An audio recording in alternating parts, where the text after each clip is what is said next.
Welcome back to my channel. I'm Yennefer, and today I would like for us to dive into this book, A Beginner's Guide to Constructing the Universe by Michael Schneider, The Mathematical Archetypes of Nature, Art, and Science. So I've read um, the first few chapters of this book already.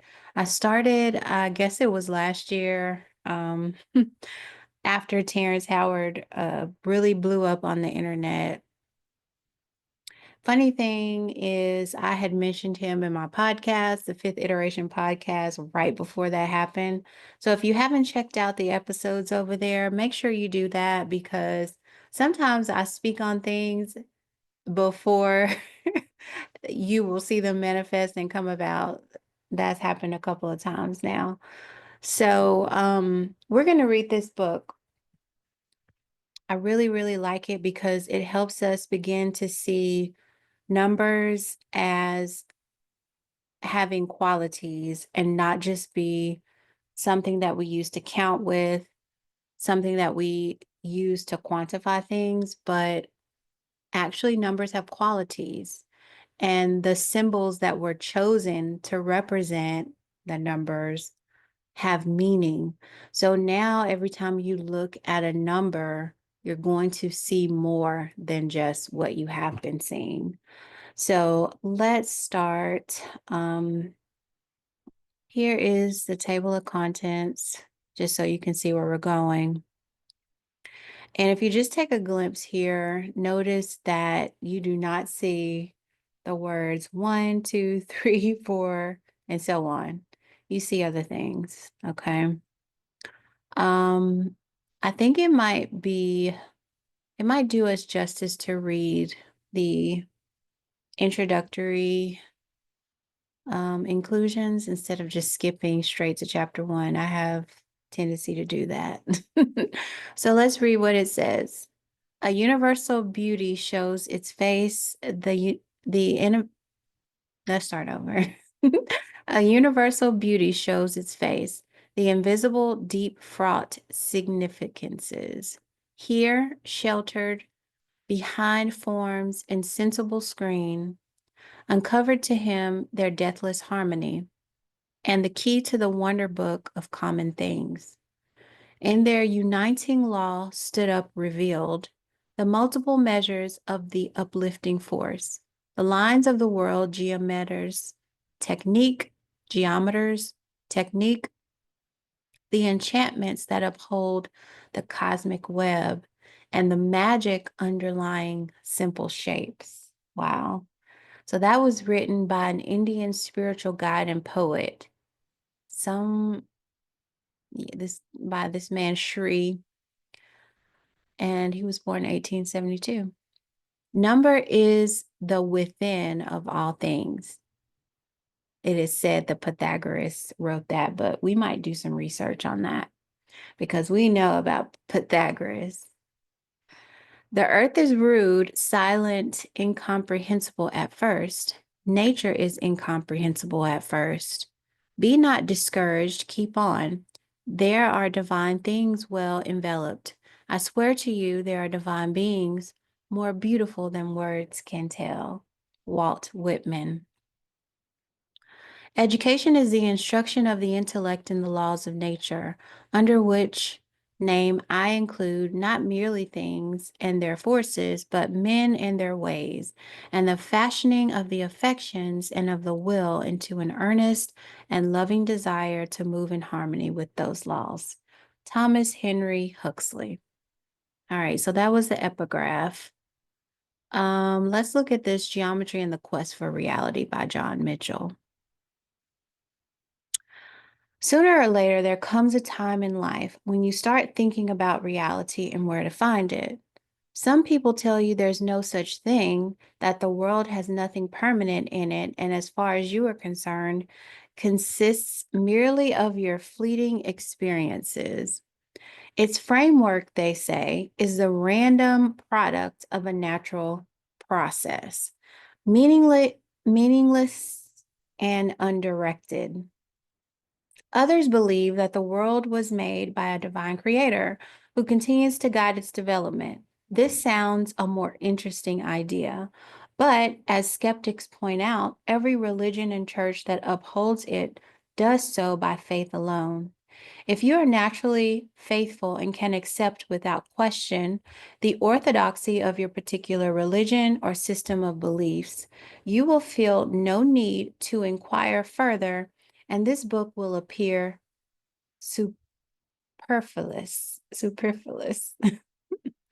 It was written for those of us who lack or have lost the gift of simple faith, who need evidence for our beliefs. We cannot help being attracted by the religious view that the world is harmonious, divinely ordered creation in which, as Plato promised the uninitiated, things are taken care of far better than you could possibly believe. Yet superficially, it is a place of confusion and chaos where suffering is constant and the ungodly flourish. Ain't that the truth? It's like, how is that? This is where we begin the quest for reality. Looking closely at nature, the first insight we obtain is that behind the apparently endless proliferation of natural objects, there is a far lesser number of apparently fixed types. We see, for example, that through every generation, cats are cats and are programmed for cat-like behavior. In the same way, every rose has the unique characteristics of a rose, and every oak leaf is definitely an oak leaf. No two specimens of these are ever exactly the same, but each one is clearly a product of its formative type. If it were not so, if animals and plants simply inherited their progenitors' characteristics, the order of nature would soon dissolve into an infinite variety of creatures, undifferentiated by species and kinships. This observation of one type with innumerable products gives rise to the old philosophical problem of the one and the many. The problem is that, whereas the many are visible, intangible, and can be examined at leisure, the one is never seen or sensed, and its very existence is only inferred through the evident effect it has upon its products, the many. Yet, paradoxically, the one is more truly real than the many. In the visible world of nature, all is flux. Everything is either being born or dying or moving between the two processes. Nothing ever achieves the goal of perfection or the state of equilibrium that would allow it to be described. In essence, the phenomena of nature, said Plato, are always becoming, never actually are. Our five senses tell us that they are real, but the intellect judges differently, reasoning that the one which is constant, creative, and ever the same is more entitled to be called real than its ever fluctuating products. The search for reality leads us inevitably toward the type, the enigmatic one that lies behind the obvious world of the many. Immediately, we encounter difficulties being impers- being imperceptible and existing only as abstractions. Types cannot be apprehended by the methods of physical science. A number of modern scientists, perceiving the influence of types in nature, have attempted to bring them within the range of empirical study. Rupert Sheldrake, author of A New Science of Life and other works, has taken a bold step in that direction. In an earlier age, the Pythagoreans worked on systematizing the types of means of numerical formulae. Yet, Plato, who wrote at length on the subject of constant types, referred to as forms, was carefully ambiguous in defining them and never made clear the means by which they influenced the world of appearances. Plato did, however, give instructions on the procedure toward understanding the nature and function of the types. In the Republic, he described the ascent of the mind through four different stages. It begins in ignorance, when it does not even know that there is anything worth knowing. The next stage is opinion, the stage in which TV chat show participants are forever stuck.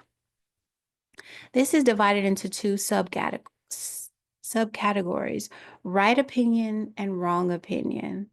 Above that is the level of reason. By education and study, particularly in certain mind sharpening subjects, the candidate is prepared for entry into the fourth stage, which is called intelligence. One can be prepared for, but with no guarantee of success, for it is a level that one can only achieve on one's own, the level of heightened or true understanding, which is the mental level of an initiate. The studies that Plato specified as most effective in preparing the mind for understanding are the so-called mathematical subjects, consisting of number itself, music, geometry, and astronomy. Let's highlight that because, yeah, we know math is not taught like that right now. Um, and in particular, elementary students still take music, but they're reducing how much they actually get now. And that actually high school is moving away from having geometry as a part of high school math as well. And astronomy is not taught at high school level. All right, so let's keep going. These are the main studies of Pythagoras and his followers who anticipated the realization of modern physics in proclaiming that all scales and departments of nature were linked by the same code of number. Could they be talking about the golden ratio and the golden triangle? Geometry is the purest visible expression of number. In Platonic terms, the effect of its study is to lead the mind upward from opinion onto the level of reason, where its premises are rooted. It then provides the bridge or ladder by which the mind can achieve its highest level in the realm of pure intelligence. So I actually do want to go back and highlight those levels that he was talking about. The first one was ignorance. All right, here it is. It begins in ignorance. And then opinion, which has two subcategories. Then reason. And finally, intelligence. And this is the procedure toward understanding. Never heard of this before, but I like it. All right. Where were we? All right. Geometry is also the bridge between the one and the many. When you draw one of its basic figures, a circle, say, or a triangle, or a regular polygon, you do not copy someone else's drawing. Your model is the abstract ideal of a circle or triangle. It is a perfect form, the unchanging, unmanifest. One below it are the many, the expressions of that figure in design, art, and architecture. In nature, also, the one circle gives rise to the many in the shapes and orbits of the planets, in the roundness of berries, nests, eyeballs, and the cycles of time. Wow. Yeah, perfect circles. On every scale, every natural pattern of growth or movement conforms inevitably to one or more of the simple geometric types. The pentagon, for example, lies behind each specimen of the five-petaled rose, the five-fingered starfish, and many other living forms, whereas the six-fold hexagonal type, as seen in the structure of snowflakes and crystal, generally pertains typically to inanimate nature. As soon as you enter upon the world of sacred symbolic or philosophical geometry, from your first thoughtful construction of a circle with the circumference divided into its natural six parts, your mind is open to new influences that stimulate and refine it. You begin to see as never before the wonderfully patterned beauty of creation. You see true artistry far above any human contrivance. This indeed is the very source of art. By contact with it, your aesthetic senses are heightened and set upon the firm basis of truth. Beyond the obvious pleasure of contemplating the works of nature, the many is the delight that comes through the philosophical study of geometry, of moving toward the presence of the one. Michael Schneider is an experienced teacher, and as you are entitled to expect, a master of his geometric craft. No one less qualified could set out its basic principles so clearly and simply. His much rarer asset is appreciation of the symbolic and cosmological symbolism inherent in geometry. That is the best reason for being interested in the subject, and is the reason why the philosophers of ancient Greece, Egypt, and other civilizations made geometry and number the most important parts of their studies. The traditional science taught in their mystery schools is hardly known today. Let's bring back mystery schools. Let's bring back learning geometry and number. It is not available for study in any modern place of education, and there is very little writing on the subject. In this book, you will find something that cannot be obtained elsewhere, a complete introduction to the geometric code of nature, written and illustrated by the most perceptive of its modern investigators. I'm glad we read that. But now I actually do want to go back and just let's make sure we know what year this book was written, if I can try to find that somewhere. I might have to Google it real fast. All right, so let me Google it because I really want to know. Let's see, Michael Schneider. See if I can spell that right. Schneider. Beginner's Guide to Constructing the Universe. Okay. See if we can find his wiki. If he has, no, he doesn't have a Wikipedia page. Oh, well, there is a website called constructingtheuniverse.com. There's some activity books, so maybe we'll look into that. But for now, let's just answer that question. Oh, he's got a lot on this website. I might have to pull up this website because there's a lot of stuff on there. So this book was, oh my goodness, y'all. So this book was written in 1995, but actually it was published to Amazon on my birthday in 1995. Wow, that's something. Okay. All right, so was that not? No, that wasn't the introduction. All right. So that was kind of like, I see that as the foreword, but I think he just calls it, that's kind of like the foreword that's written by somebody else. We might have to look up who John Mitchell is at some point because I would like to know and just understand more about who both of these people are actually. Well, actually, you know what? I think I want to do that now because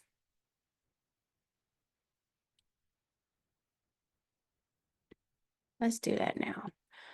I think that it's always helpful to know what who is reading what it is, who wrote what it is that you might read or take in. So let's just see if we can find a little bit more like a biography or something on him. Biography. Uh-oh, and I need to share a different window. Hold on. Here we are. Beginner's Guide to Constructing the Universe. Okay, we need a bio of this guy. Okay, so let's click on him. Oh, so here he is. This is Michael Schneider. He is an educator developing new perceptions of nature, science, art, and mathematics, holding workshops for teachers, artists, architects, and children concerning nature's numerical nature. I'm sorry, numerical language. Is that all we get? This is a website that I found. So this must be, I don't know if this is by him, but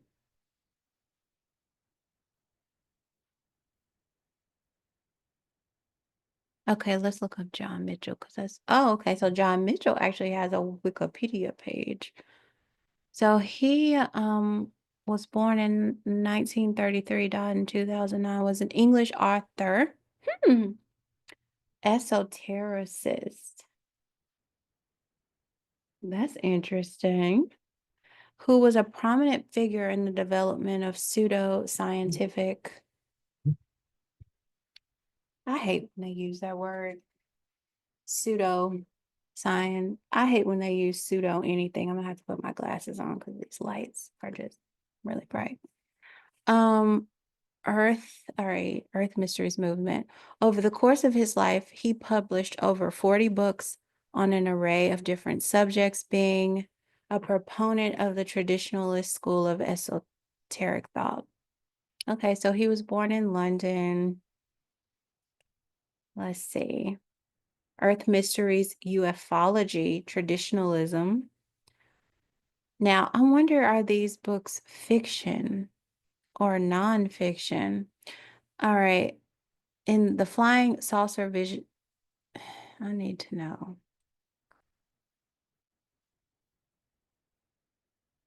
Okay, let's see. Ooh, I'm interested in ley lines. Oh, OMG. Let's look at this. It says that embracing the counter-cultural ideas of the Earth Mysteries movement during the 1960s, the flyer saucer vision he built on Alfred Watkins' ideas of ley lines by arguing that the represented linear marks created in prehistory to guide extraterrestrial spacecraft. That's an interesting theory. He followed this and with most influential work, The View Over Atlantis in 1969. His ideas were at odds with those of academic archaeologists for whom he expressed contempt. Michael believed in the existence of ancient spiritual tradition that connected humanity to divinity, but which had been lost as a result of modernity. So I have some things in common with this guy. He seems like rogue and like he believed, however, that this tradition would be revived and that the humanity would enter a golden age. Okay, with Britain as the center of its transformation. All right, let's see. Ooh, ooh. Okay, so he's British. I just want to just double check that his work, I want to know if it's okay. So this guy's super into the esoteric. Let me just look up one of his titles. Let's go with the Flying Saucer Vision. And let's just see if this is John Mitchell. See if this is actually fiction or nonfiction. All right, here we go. It's got 5 stars, but I mean, it's got 4 stars, but only 5 reviews.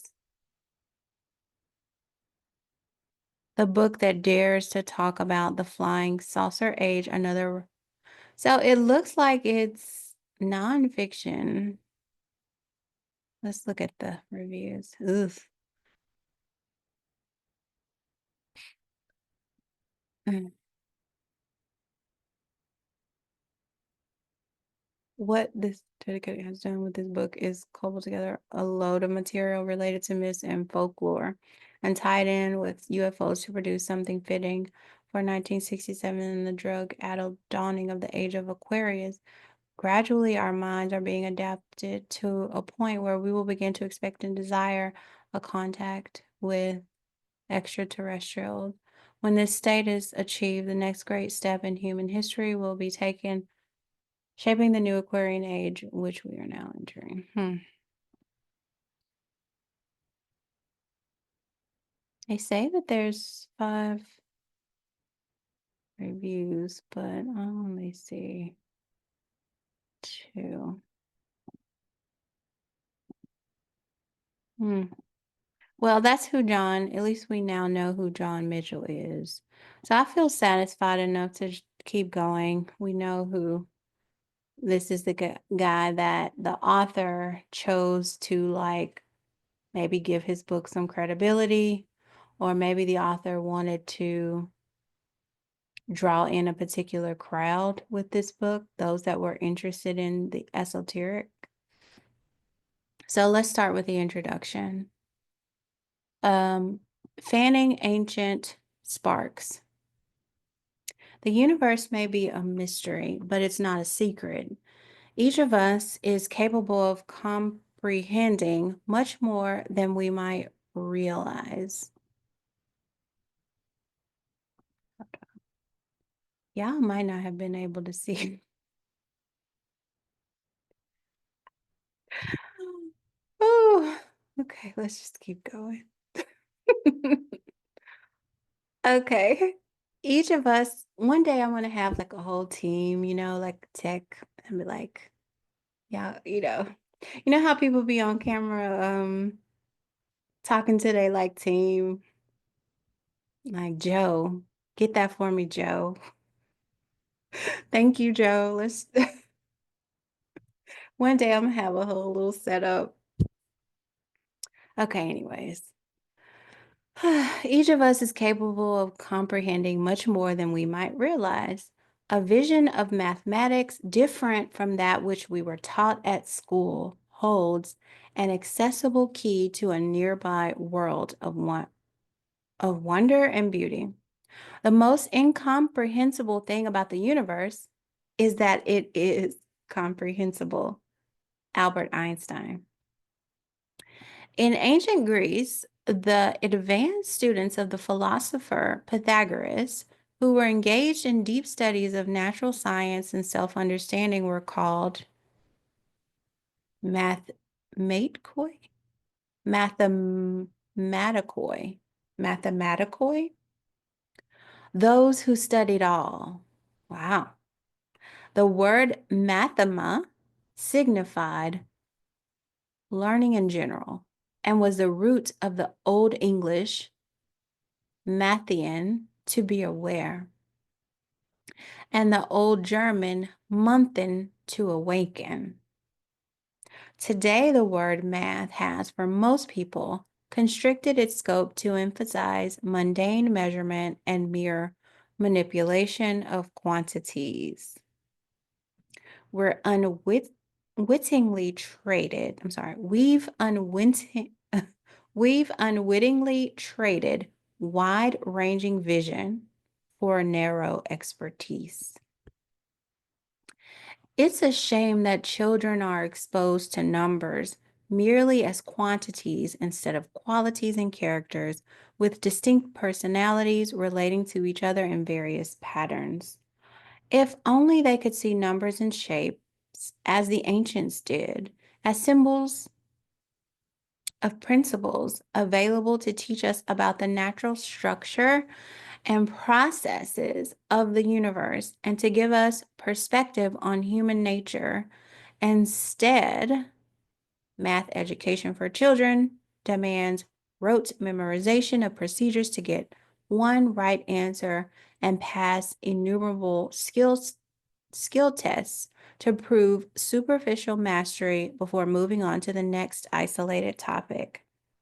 Teachers call this the drill and kill method. Even in its terminology, informs us that this approach to math is full of problems. It's no wonder countless people are innumerate. Like illiterate, new word, innumerate. Not to laugh at people that are, but just new word. Get some water.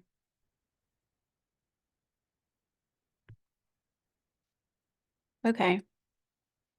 We've lost sight of the spiritual qualities of number and shape by emphasizing brute quantity. Nothing in education is so astonishing as the amount of ignorance it accumulates in the form of inert facts. Henry Brooks Adams. This book concerns mathematics, but not the kind you were shown at school.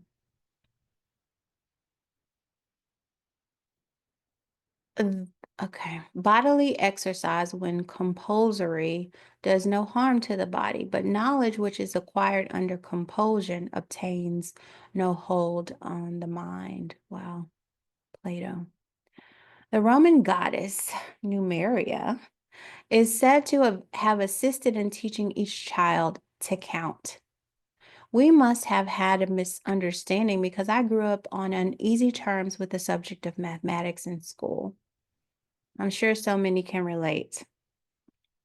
I was intrigued by the infinity of numbers and could calculate mechanically if I had memorized the rule I was taught for a given situation. Although I liked science and art, math intimidated me.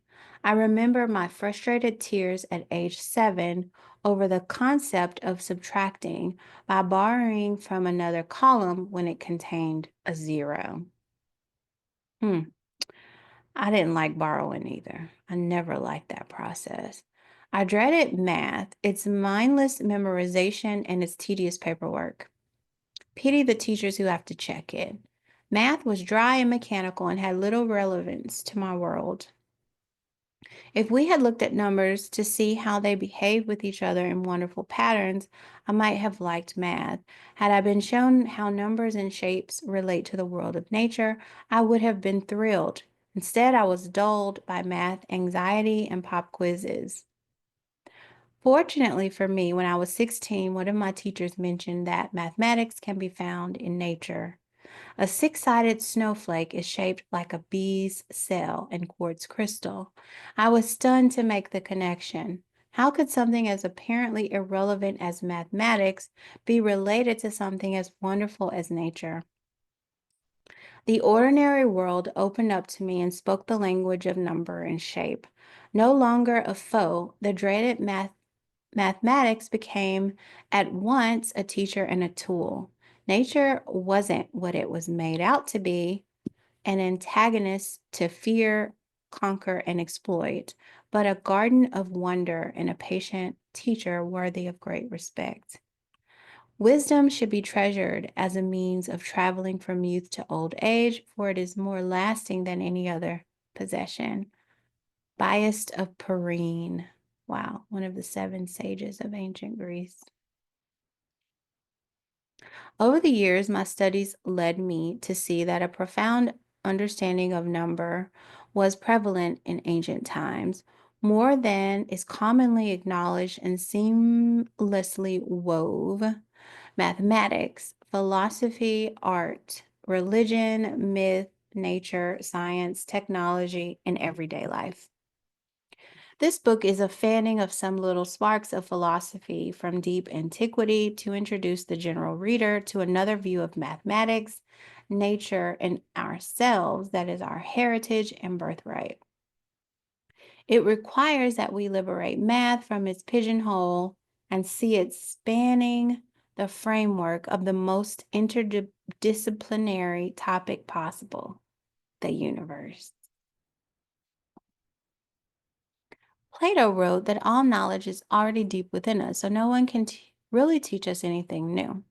But we can remind each other of the archetypal principles of number and nature we already know but may have forgotten. I'm intrigued by this, and I want to know what you think. Do you agree with that statement?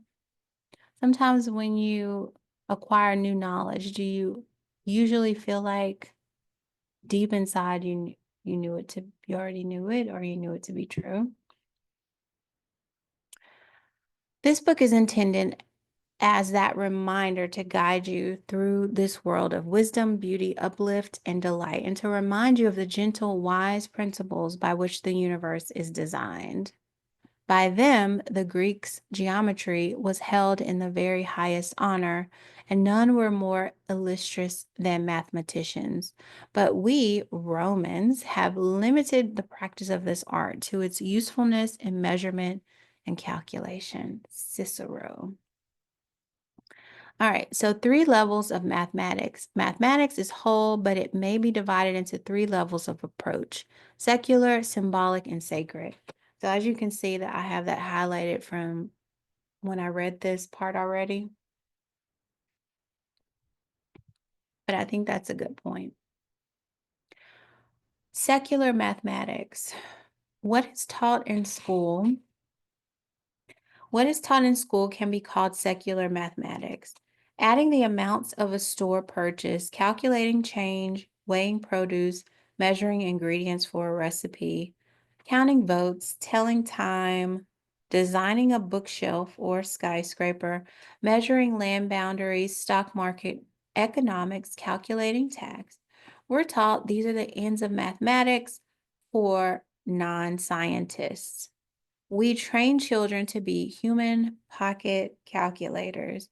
Even many educated people who are adept at calculating have no idea that there is more to mathematics than mere reckoning of quantities.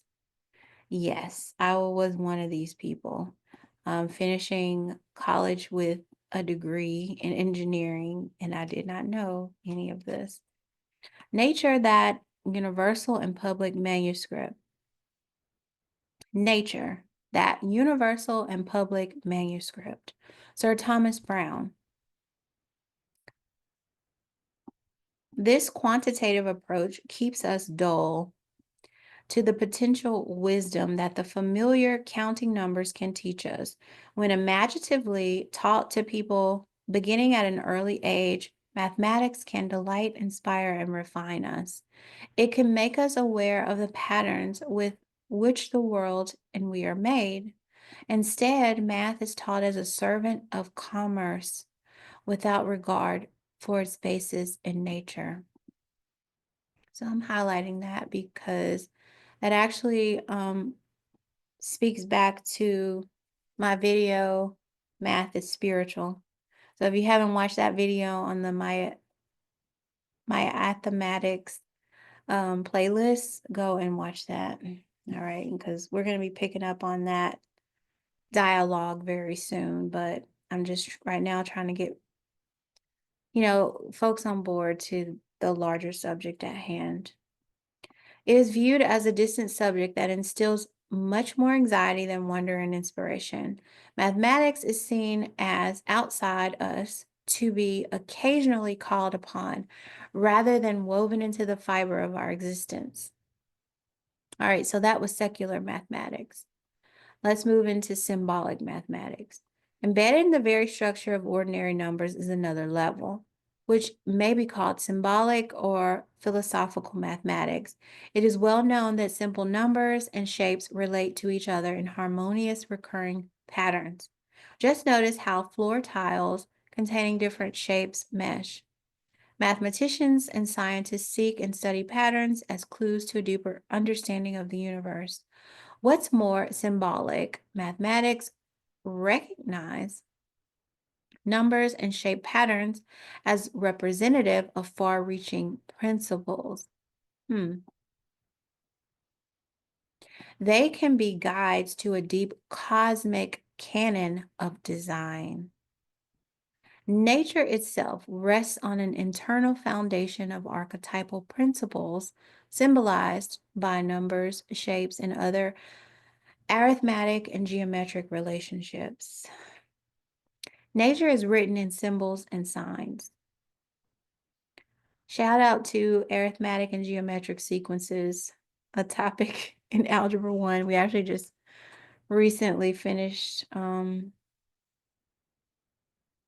lessons on arithmetic and geometric sequences. If you're interested in that, let me know. I'll do a standalone video on those. According to ancient mathematical philosophers, the simple counting numbers from 1 to 10 and the shapes that represent them, such as circle, line, triangle, and square, express a consistent, comprehensible language. Now, I think I'm going to read this sentence again and definitely highlight it. According to ancient mathematical philosophers, the simple counting numbers from 1 to 10 and the shapes that represent them, such as the circle, line, triangle, and square, express a consistent, comprehensible language. The 10 numbers are a complete archetypal source book. They are the original 10 patents for designs found all through the universe. These ideal patterns are the ones that were skewed and veiled in school, and that nature approximates in all transitory forms, from the smallest subatomic particles to largest galactic clusters, crystals, plants, fruits, and vegetables, weather patterns, and animal and human bodies. Anything anyone can point to in nature is composed of small patterns and is a part of larger ones. All things are full of signs, and it is a wise man who can learn about one thing from another. Plotinus. Interesting. This is a Roman Neoplatonic philosopher. So I think this means before Plato, but I would like to look these people up. And I would like to get somebody like Duke of a seer, Duke of Tears, to help me find who this person really is. Wouldn't that be cool? All right, next page. Okay, so there's an image there of Islamic tiling pattern of a mosque and structure of the boric acid molecule show how identical shapes interlocked in defined recurring patterns in both nature and art. Oh, wow. So we've got some tile from a mosque juxtaposed with the boric acid molecule. And basically, they connect in the same ways. Something from art connects with something from nature. All right, so we got some quotes. I am not ambitious to appear a man of letters. I could be the content of the world. Should think I had scarce looked upon any other book than that of nature. Oh, I could be content the world should think I had scarce looked upon any other book other than nature. In nature's infinite book of secrecy, a little I can read. Living in the world without insight into the hidden laws of nature is like knowing the language of the country in which is like not knowing the language of the country in which one was born. Wow. Well, ain't that exactly what's happening? Okay. Historically, nature has been compared to a book written in geometric characters. In 1611, Galileo wrote, "Philosophy is written in this grand book, the universe, which stands continually open to our gaze. but it cannot be understood unless one first learns to comprehend the language and interpret the characters in which it is written. It is written in the language of mathematics, and its characters are triangles, circles, and other geometrical figures, without which it is humanly impossible to understand a single word of it.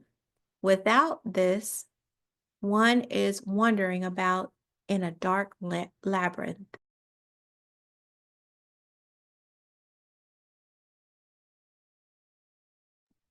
Interesting. Reading the book of nature first requires familiarity with its alphabet of geometric glyphs. We're exposed to nature's text and the natural shapes around us, but we don't recognize it as something we can read.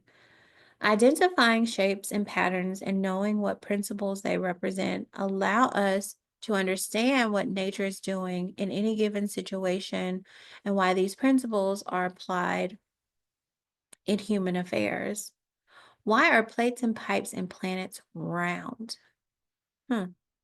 Why do hurricanes and hair curls, atoms and pine cones unfurl as spirals? I got some spirals here right now.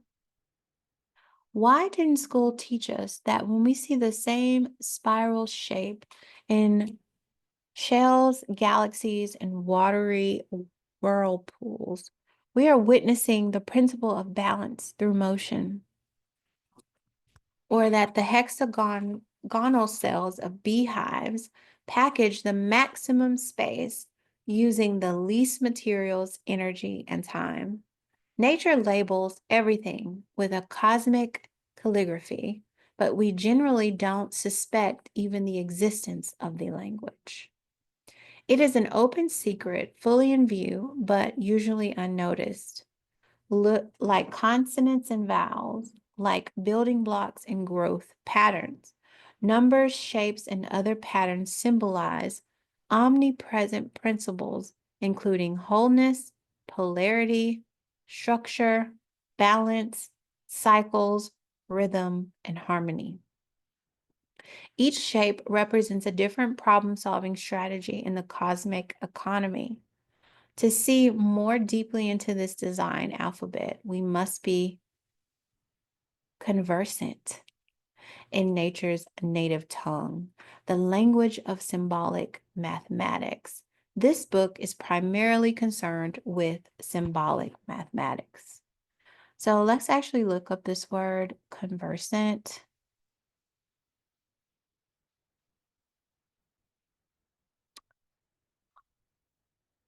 Hold on. Usually it shows me the definition right there. There it is. All right, conversant means having knowledge or experience, used with, having frequent or familiar association, concerned, occupied.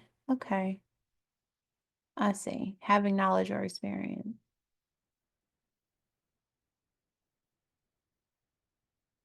Having frequent or familiar association.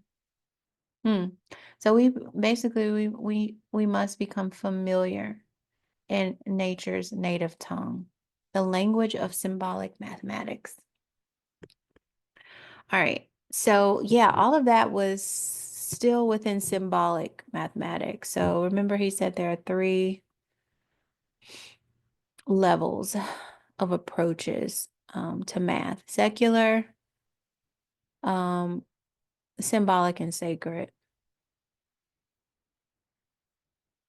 All right. So basically what is taught in school is secular math. Symbolic is what this book is going to be about. Let's talk about sacred math. Now, I feel drawn to the sacred and the symbolic. Well, actually all of them, but um, my channel and some of the content I've been making is focused a lot on the sacred. So let's get into the sacred.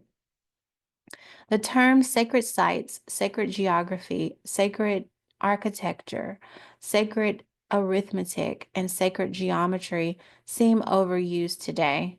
To the ancients, the sacred had a particular significance involving consciousness and the profound mystery of awareness. How are you and I aware of these very words and their significance?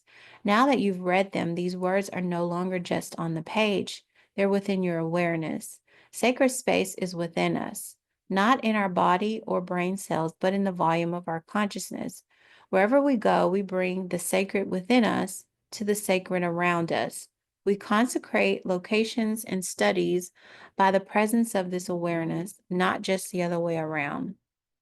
Why should the sites of stone temples and wonderful cathedrals be more sacred than a rocky desert or a concrete city street if we bring holy consciousness to each of them?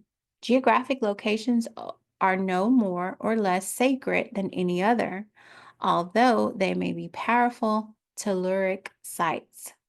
Okay, so let's look up telluric and see what official definition says. Okay, so it just means of the earth as a planet of the soil. Okay.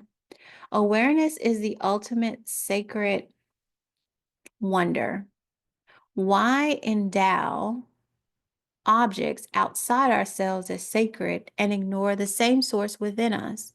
A surprising amount of the world's religious art and architecture has been designed using the timeless symbolic patterns of nature and number, but those patterns remain symbolic of our own sacred inner realm, symbolic of the subtle structure of awareness whose source is the same as archetypal number.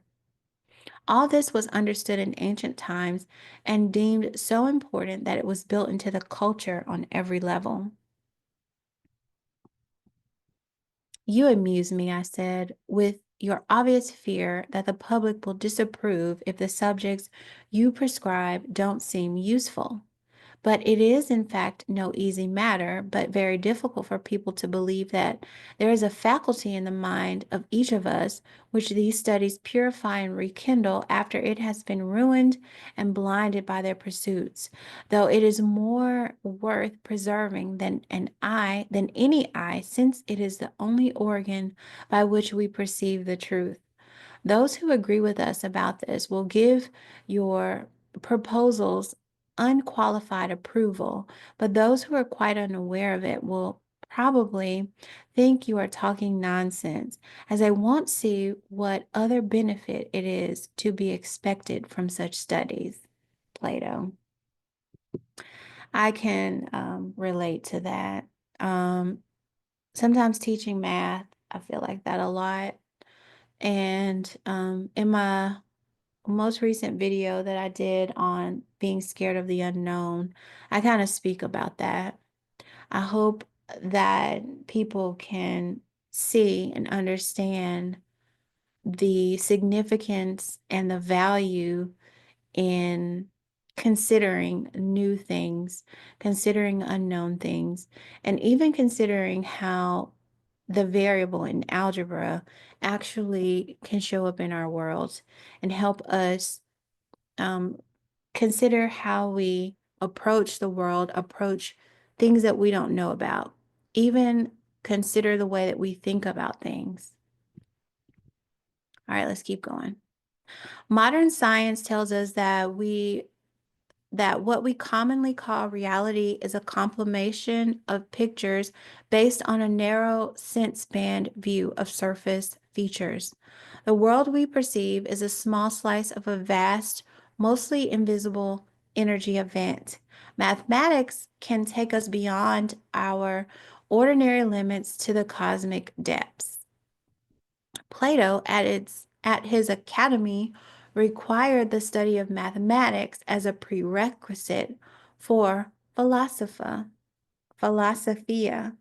a term signifying the love of wisdom and to lift the soul to truth.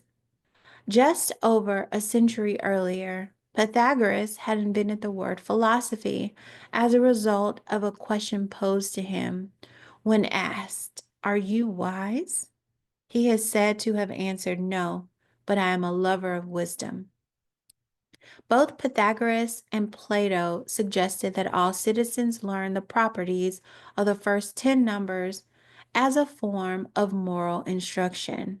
The study and contemplation of number and geometry can show us, if we look with the eyes of ancient mathematical philosophers, that neither outer nature nor human nature is the hodgepodge it may seem.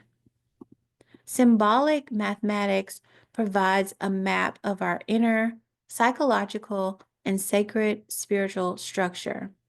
But studying number properties and intellectually knowing the roadmap, the symbolism, is not the same as actually taking the journey. We take that journey by finding within ourselves the universal principles these properties represent, and by applying the knowledge to our own growth, we pay attention to paying attention. In imageless awareness, directing sustained attention to that which the symbols refer to within us. When the lessons of symbolic or philosophical mathematics seen in nature, which were designed into religious architecture or art, are applied functionally, not just intellectually, to facilitate the growth and transformation of consciousness, then mathematics may rightly be called sacred. Whew. Okay. When the lessons of symbolic or philosophical mathematics seen in nature, which were designed into religious architecture or art, when those are applied functionally and not just intellectually to facilitate the growth and transformation of consciousness, then we can call math sacred. Wow. Okay. To me, the terms sacred, I'm just laughing at myself. Okay. To me, the terms sacred arithmetic and sacred, well, okay. To me, the terms sacred arithmetic and sacred geometry only have significance when grounded in the experience of self-awareness. Religious art is sacred not only due to its subject matter, but also because it was designed using the subtle symbolic language of number, shape, and proportion to teach self-understanding and functional self-development. Ancient Egyptian arts, crafts, and architecture perhaps provide the best accessible examples of design that use the symbolism of number, geometry, and nature to teach an accelerated form of self-development to trained initiates who knew how to translate the symbolism into meditative exercises. The real mystery of life is not a problem to be solved. It is a reality to be experienced. The quotes be quoting, and I like the position he put the quotes in here. Thus, true sacred geometry cannot be taught through books, but must remain as a part of the ancient oral tradition passed from teacher to pupil, mouth to ear. Because over centuries, this knowledge was passed along secretly, so as not to conflict with the prevailing intolerant religious authorities. See, this right here, what do the religious authorities, what business would they have dipping and dabbling into what the philosophers, well, scratch philosophers, but to what the mathematics was presenting? Why do you think that they were in that business? Okay. And I talk about that in the video Math is Spiritual, and how my aunt, which is the original code, right? The original blueprint of the universe was distorted, right? All of the original understandings and views that drove the belief systems and drove society and ancient civilizations.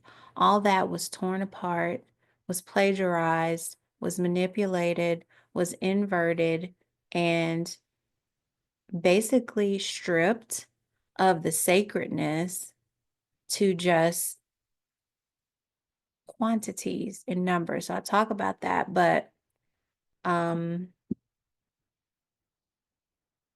religion and government are the rule and the law, and they basically dictate our behaviors and our ways of thinking and our consciousness, essentially, right? Because education is facilitated through the government.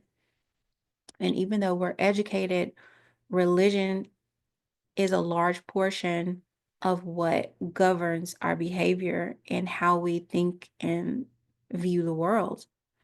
So, this is what they were doing, okay? This is what they were doing. This is a part of that. All right, so let's just pick up there. Or be disposed to those considered profane. There is still an aura of mysticism about it. So this was even secret back then, but this is, he's probably referring to like Greek, Roman, that sort of thing, right? After Egypt, after ancient Egypt, because the Greeks and the Romans were the one that ushered in the plagiarized. I guess they begin to set that up for society. All right, so all right, but nature's patterns and those of our inner life are familiar to everyone and always available to us. The power which we seek is the power with which we seek. Huh. When we feel separate from the archetypes of nature, number, and shape, we make them mystical. But this only keeps ourselves in a mist. There is no need for secrecy and occultism any longer. These are everyone's life facts. We can apply them to better appreciate the world, and we'll need them once we realize the urgency of cooperating with the way the world works. This book is concerned with dispelling the mysticism surrounding sacred mathematics by reintegrating the timeless knowledge of number and shape with its familiar expressions in nature, art, and its practical significance for self-development. The goal of life is living in agreement with nature. Zeno of Elia. I want to look up this. That name is just really interesting. I want to look up that individual. Studying and contemplating and living in agreement with universal principles is a social responsibility and can be a spiritual path. It is becoming clear that when we cooperate with nature's ways, we succeed. When we resist, we struggle. Implications for our environmental crises are obvious. Rather than an antagonist, nature can be our teacher to learn from and cooperate with no mutual benefit. Oh, rather than an antagonist, nature can be our teacher to learn from and cooperate with to mutual benefit. To understand nature better, we first need to recognize the roles of its basic patterns. We are born for cooperation. Marcus Aurelius. Is this not the character from Gladiator? Wasn't his name Marcus Aurelius? Or am I getting my movies mixed up? Oh, he was a philosopher at 12 and a Roman emperor at 40. Oh. All right, mathematics, math as creation myth. And we're still in the introduction. Ooh. Okay. To say that ancient seers viewed the universe and themselves in a way different from ours is understatement. Today, we are emerging from the grips of literalism, mere quantitative measurement and analysis. The ancients had a more poetic and synthesizing vision. We think we invented math, but the ancients knew that they were involved in a process of discovery. They personified in stories the forces of nature and gave them names of gods, goddesses, and nature spirits, aka Mayats. Goddess Mayat. Mythological exploits helped explain the origins and ways of familiar events from world creation to night and day. Storms, agriculture, wars, love, hate, joy, sleep, life, and death, and the full spectrum of natural and human affairs. But today we condescend and say, that's how, in their childlike way, those pagans attempted to explain the mysteries of the world while lacking our enlightened scientific understanding. We think we really understand the forces of nature because we have labels, theories, terminology, experiments, measurements, advanced formulas, and astounding technological tools. With our habit of sensible literalism, we have a difficult time believing that the ancient mythopoet poetic imagination could have been a valid tool for serious knowledge. So let's look up this word because it's a mouthful. All right, the making of a myth. Okay. Believing that the ancient making of a myth imagination could have been a valid tool for serious knowledge. Okay, or myths, let's see. Yet it is we who have the cruder understanding. By pigeonholing fragmented facts, we miss the whole harmonious picture. We grope in a world we consider dangerous, accidental, and chaotic, but one that is actually harmonious and awaiting our cooperation. If only we could see with the eyes of the ancients. Oh, wow, look at this. This image here. It says it's divinity circumscribing the limits of the universe. Note his foot beyond the frame. Wow. And that's a compass in his hand. See, I be trying to tell y'all. All right, scientists confirm with formulas what ancient seers knew through revelation. That the world's patterns and cycles are harmonious when seen as mathematical relationships. The ancients' intuitive revelations were grounded by the study of nature, numbers, and shapes.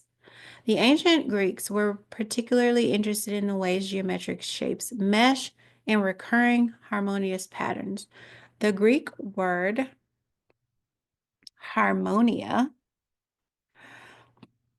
signifies fitting together, as we see in the floor tiles, quilts, and wallpaper patterns, and how forces of nature orchestrate in small and large cycles, as satellites now reveal one worldwide weather pattern, where we see things, nouns, and discrete objects.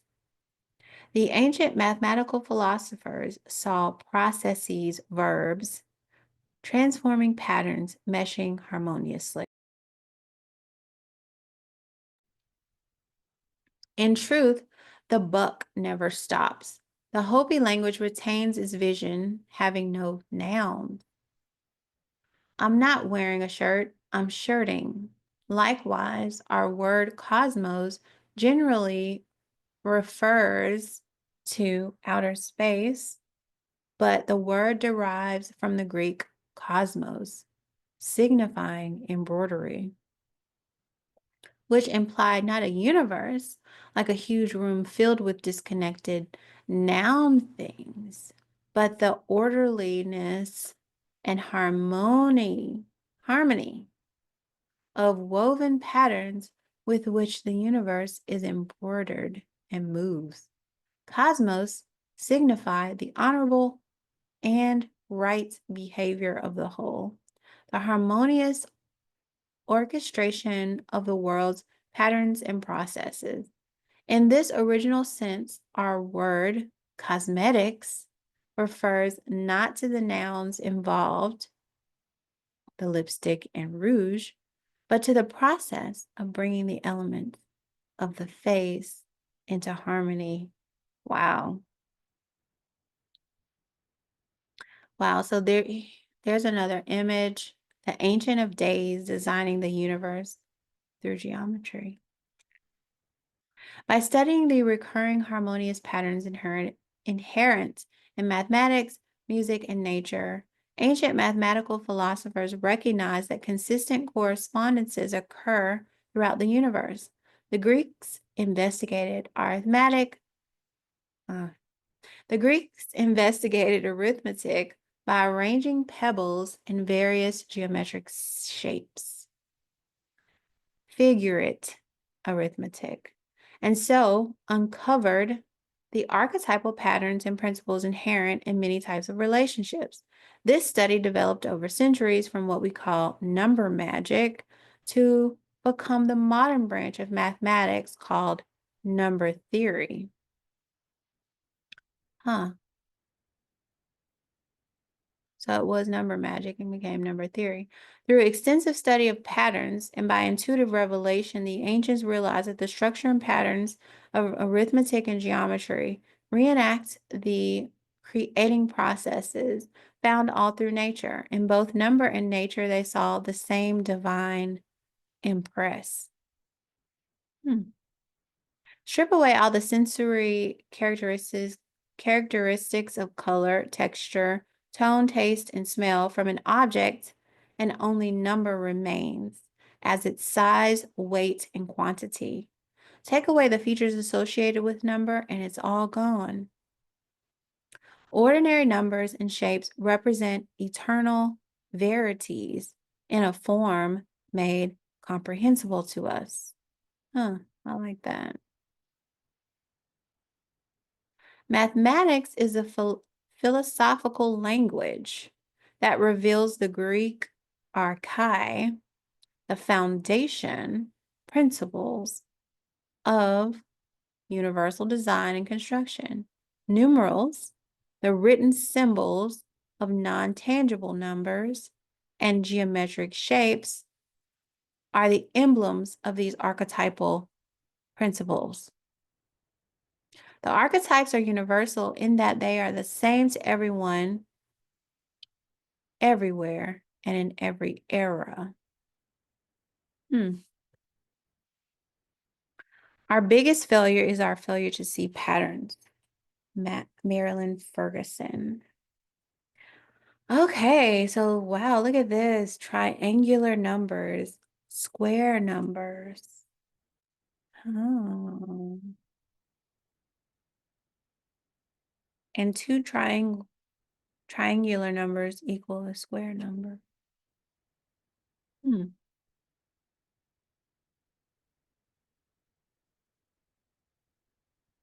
All right.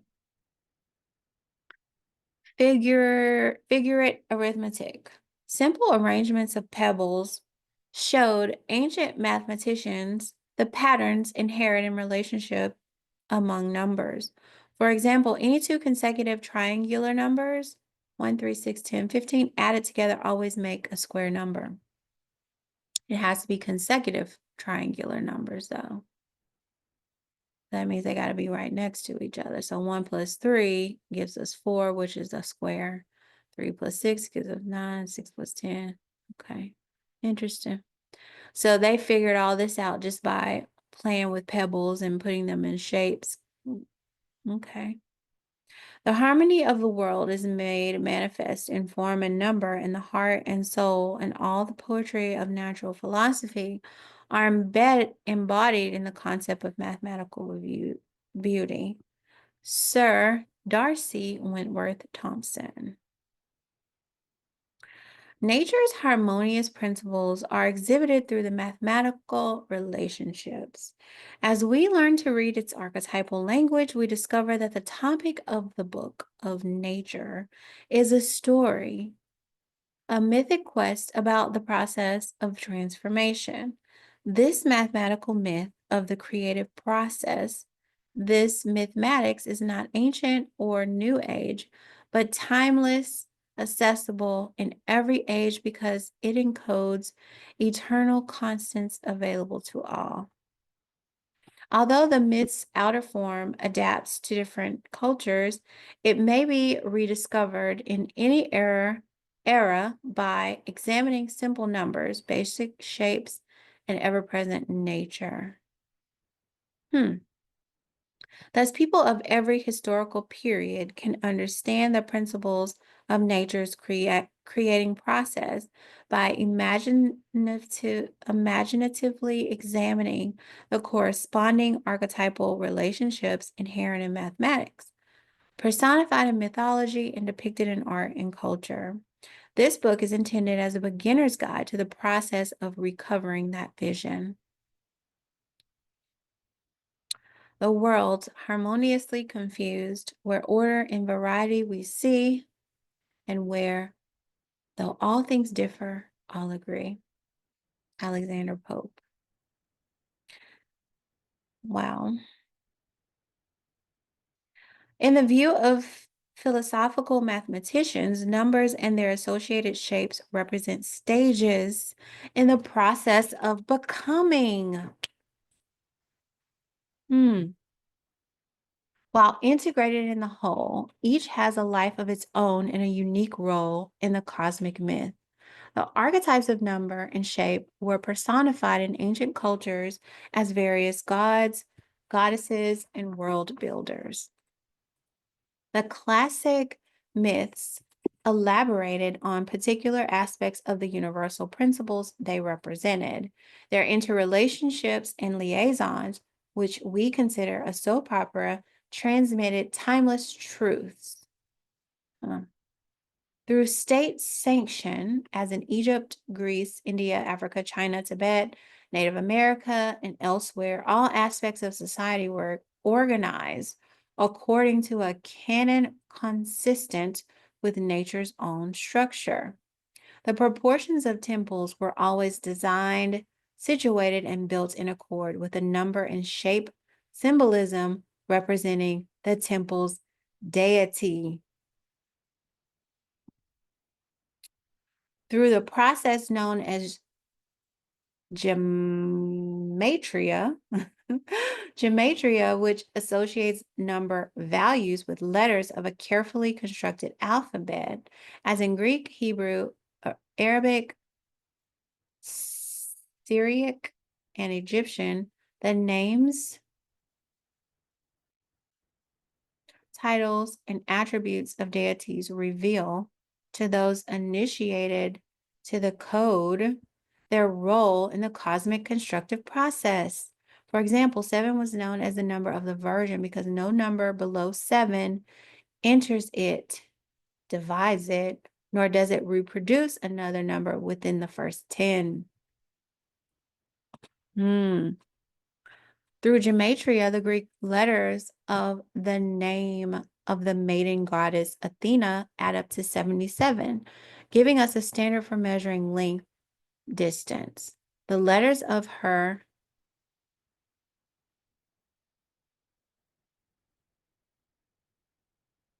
epithet. Okay, so let's look this up. What?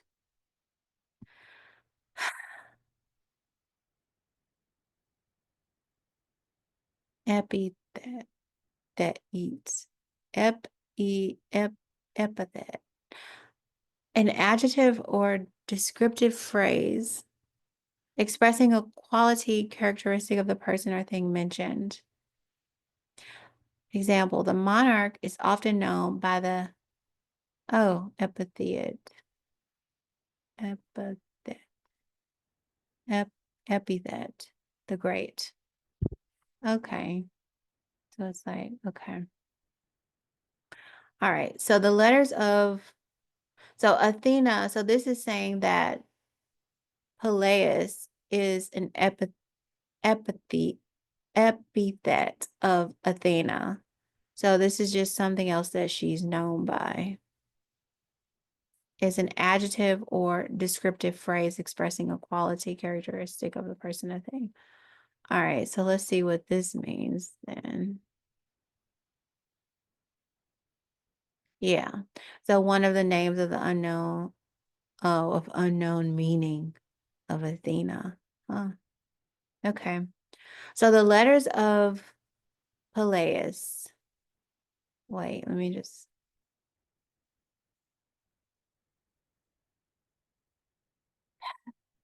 Palas. Palas? Palas? Palais? Palais.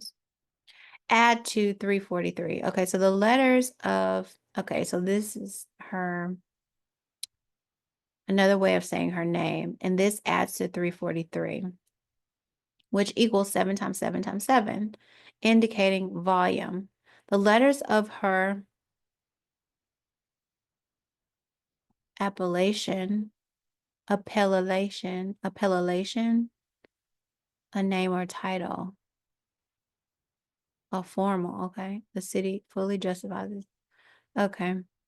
So the letters of her appellation, Parthenos, virgin, add to 515, and it is no coincidence that 51.5 degrees is extremely close to the angle within a regular heptagon. Heptagon is a seven-sided polygon. The shape with 7 equal sides and angles, giving us area. Wow. So all these things associated with Athena line up. Each deity represented a set of archetypal principles that were made comprehensible as mathematical patterns for practical use as length, area, volume, weight, duration, and music were applied to the architecture and ritual of the deity's temple precinct. Wow. So they encoded everything in that same alignment. That's interesting. Even down to in the architecture. Each deity. Okay, I kind of want to read this again. All right. The 7.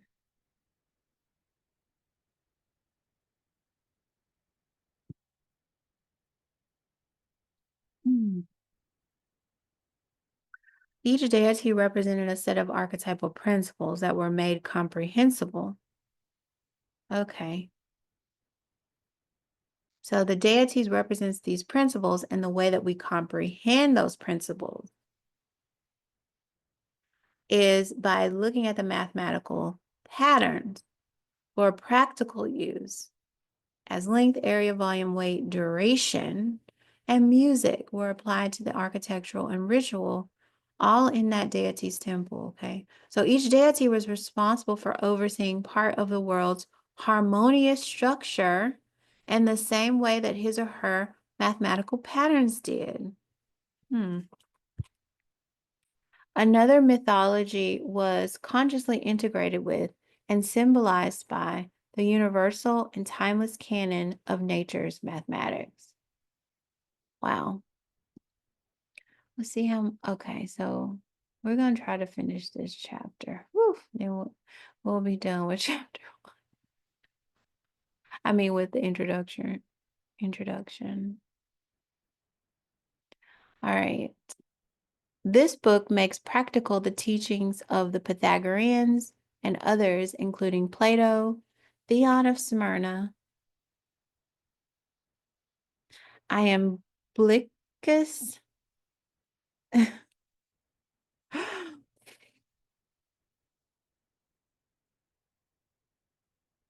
Philolaus, Proclus, and Nicomachus concerning the numbers 1 to 10 as a complete frame for exploring and constructing the fundamental forms of the universe. These first 10 numbers are like seeds from which all subsequent numbers and shapes grow, sharing and expanding their properties. The use of Greek words for these number principles. All right, so I'm actually going to pause right here. Oh, it's not what I meant to do.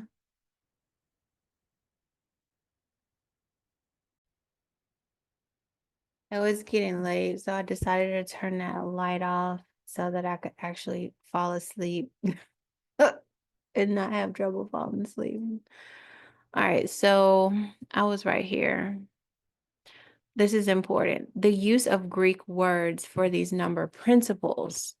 So we're going to start looking at numbers as number principles. Okay. The numbers 1 through 10 are number principles, and they have used Greek words, monad, dyad, triad, and so on, as chapter titles is intended for more than numerical order. These terms represent a process of unfolding cosmic qualities and principles. Each chapter is devoted to one number and shape principle. Although we count in sequence from 1 to 10, these number principles do not only unfold sequentially, but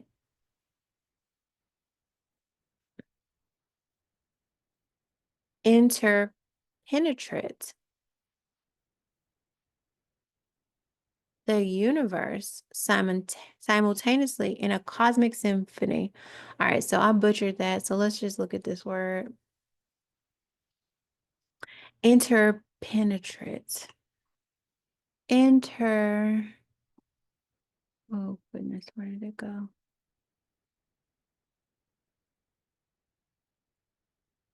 Interpenetrate. All right, interpenetrate. The two concepts. Okay, so they mix or merge together. All right. So we can't, although we count in sequence from 1 to 10, these number principles do not only unfold sequentially, but they mix and mingle. Okay. The universe, they mix and mingle together. The universe simultaneously in a cosmic symphony. Mix or merge together. The universe. They merge together with the universe simultaneously in a cosmic symphony. All right, so that's key.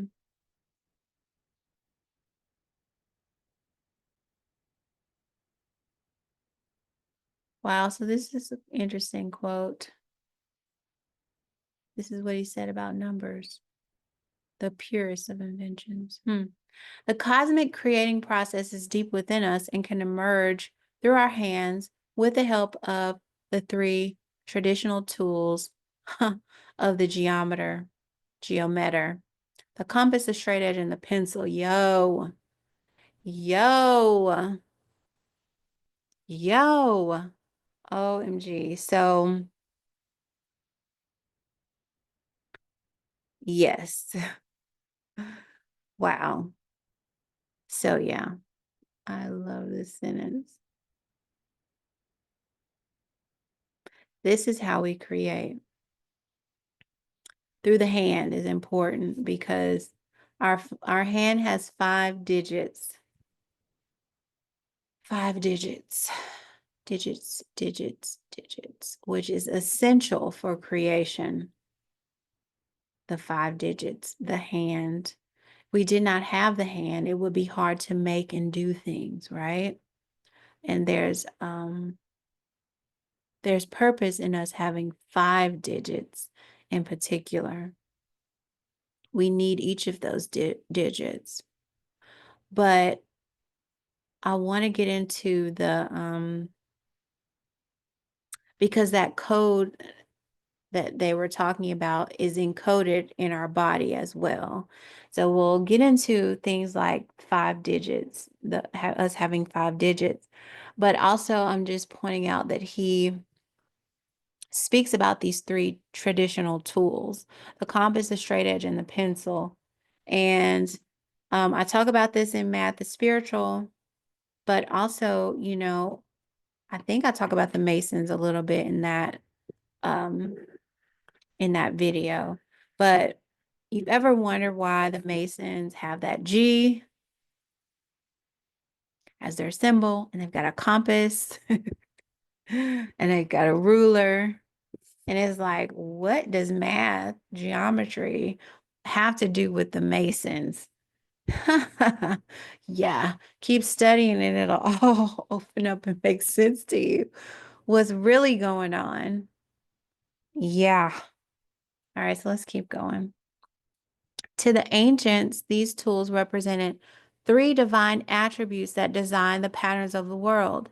Just in this century, modern science is rediscovering what the ancients symbolized by these three tools and their use. I'm sorry if I'm yelling, you guys. This microphone works really good. So I just want to apologize if it sounds like I'm really loud. I'm still trying to figure out, you know, um, mic and all that stuff. Like I said, one day I'm gonna have a whole team. I'm gonna be like, Joe, can you turn me down, turn me up, all that sort of stuff. And he's gonna have it all set up for me. It's gonna be all good. Okay. I'm gonna try to like chill, relax, and not project my voice so much and see how that comes across. Albert Einstein referred to them as E equals mc squared, the famous relationship among the universe's three tools of the configurating process: light, energy, and mass or matter. The roles and motions of the geometer's three tools in geometric construction replicate the universe's own creating process, whereby ideal patterns are approximated in natural design at all levels. We will look at our own constructions on paper as representing universal creations. Each step we take symbolizes a cosmic motion. By contemplating the essence of each of the 10 numbers through our geometric constructions, we will gaze directly at the lines on the face of deep wisdom, the divine substrate of nature and ourselves. We will gaze directly at the lines on the face of deep wisdom. Geometry is knowledge of the eternally existent, Plato. He, therefore, who wishes to rejoice without doubt in regard to the truth's underlying phenomena must know how to devote himself to experiment.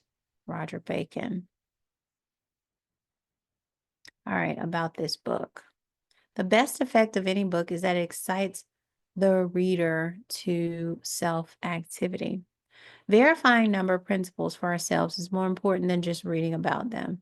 No matter how conversant, that means familiar, we are with the details of any map or restaurant menu, it's more informative to take the journey and more nourishing to eat the food.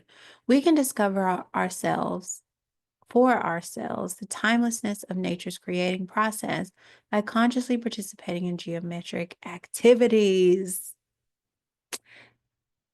Yes, we need geometry. If you do not rest upon the good foundation of nature, you will labor with little honor and less profit. Those who take for their standard anyone but nature, the mistress of all masters, weary themselves in vain. Oh, Leonardo da Vinci. Da Vinci. Wow. You will labor with little. If you do not rest upon the good foundation of nature. By doing geometric constructions on paper or with a stick in the sand, we are recalling the ageless process of creation, replicating with our mind and hands the generative principles by which the universe is evolving. Huh. By doing geometric constructions on paper or with a stick, we are recalling the ageless process of creation, replicating with our minds and hands the generative principles by which the universe is evolving. Our constructions will demonstrate to us the harmonious principles at work in the world. Symbolic and sacred Symbolic and sacred mathematics encode subtle experiences whose purpose is different from that of secular mathematics. They can invigorate, refine, and elevate us. Our role as geometers is to discover the inherent proportion, balance, and harmony that exist in any situation. Synapse. What?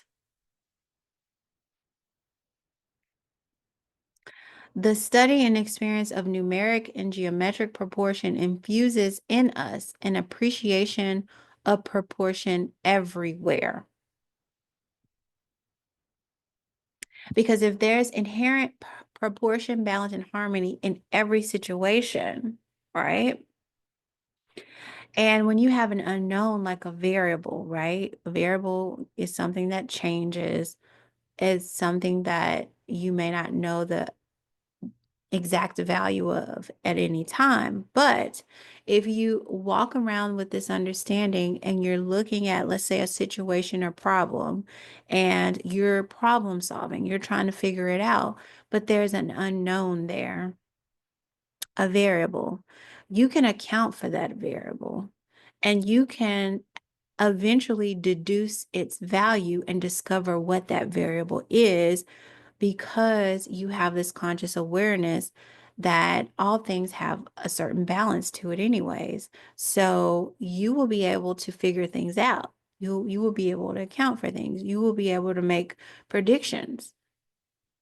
You will be able to know things. All right. The study of balance teaches us to recognize and seek a sense of balance in our lives. Oh, the study of harmony develops our sense of harmony in our relationships. So I like how he just broke that down. So I'm actually going to highlight all of that because I'm starting out right now kind of talking about the study of balance. So the video, Scared of the Unknown, is sort of like a prelude to the study of balance, but because the variable is present. It can be present in equations, right? Equations represent balance.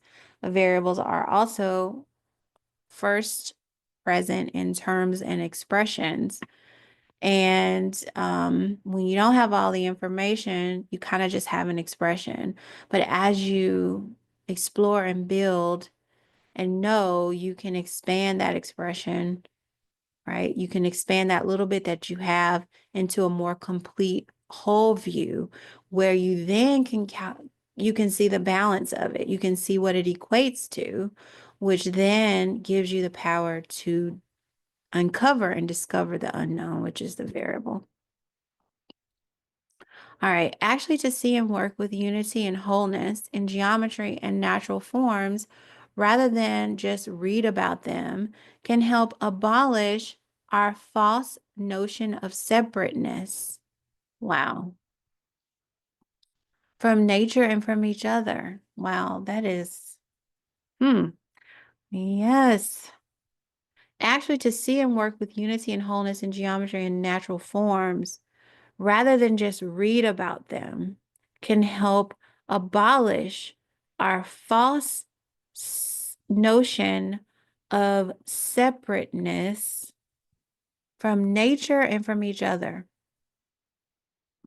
And so that it actually stands out to me a whole lot. And it intrigues me to what I might be able to learn about separateness, wholeness, and being connected to each other. So I definitely see me doing some of these constructions and sharing that here on the channel and actually having us do some constructions together because I feel like it could encode something. It could help enlighten and enliven something in our minds and brains to where we can see our connectedness with each other better. For those that are part of my Goddess Within book club, you know that the most recent book has been A Sense of Belonging.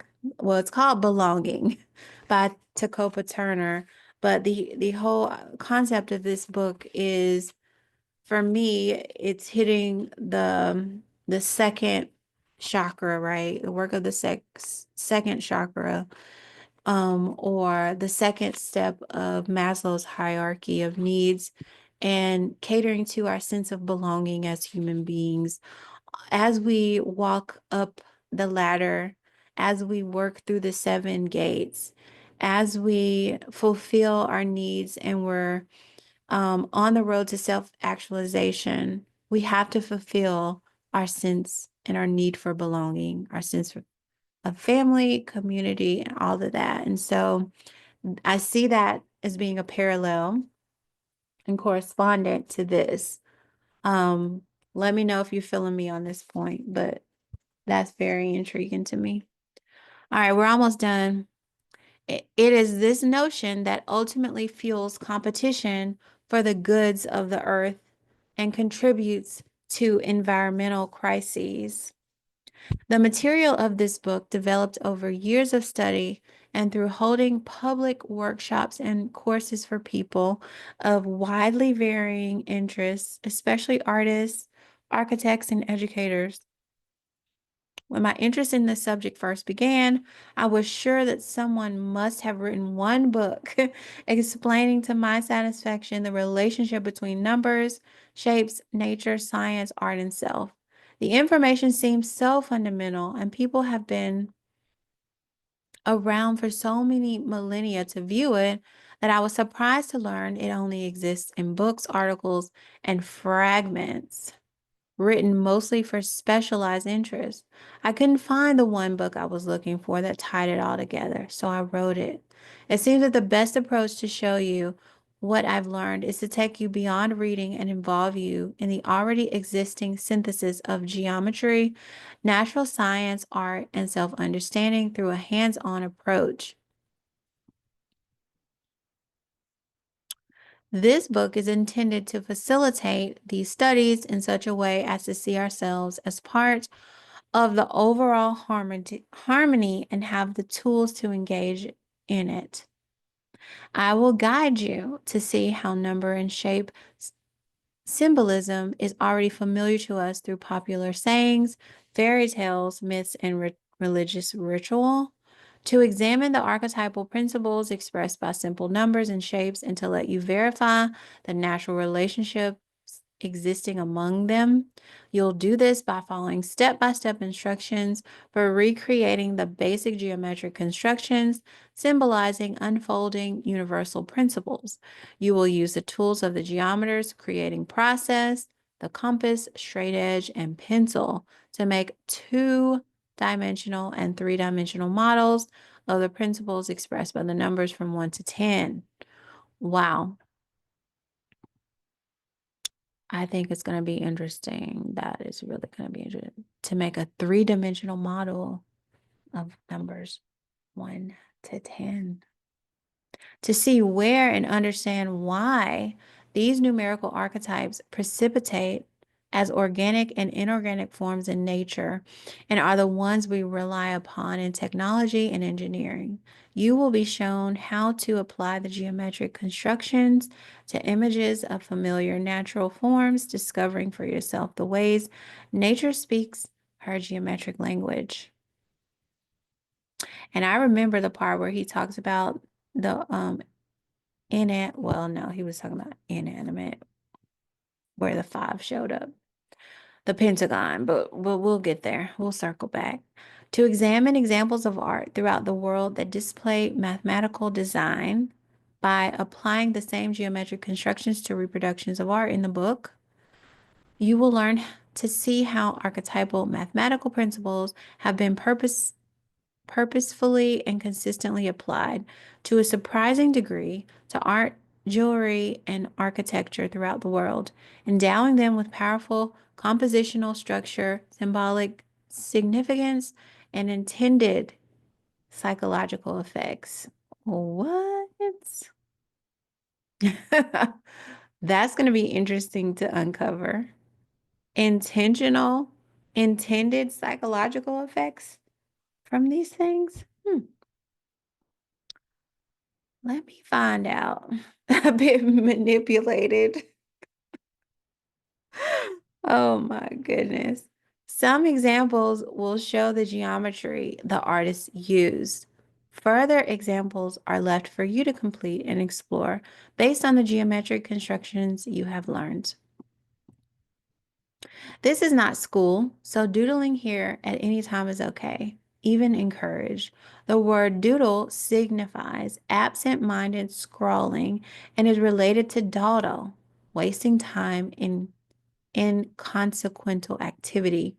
Both words derive from the Low German doodledop, referring to a foolish or frivolous person. But Leonardo da Vinci, da Vinci. I said Leonardo DiCaprio, but Leonardo da Vinci and Dostoevsky were doodlers. Doodling is a valid tool for awakening geometric vision and self-exploration. I've always been a doodler. I can show y'all some of the interesting art that I've created just by doodling. Try using your opposite hand to make you aware of your doodles in a different way. Psychologists call doodles manifestations of the unconscious. Letting our pencil flow without conscious intellectual control allows the archetypal patterns from within us to emerge. It is geometer's method. It is a geometer's method for self-discovery. Come forth into the light of things. Let nature be your teacher. William Wordsworth. And this one up here, the real voyage of discovery consists not in seeking new lands, but seeing with new eyes. Marcel Proust. But don't just take my word for this. Try everything yourself. Keep as your own only what your experience validates. As legal residents of the cosmos, we have the authority to view the world's blueprints. Here they are. Construct the patterns that construct the universe. And the introduction. And so, as you can see, the first chapter is monad, which is the Greek term for one, holy one. Holy one. And notice how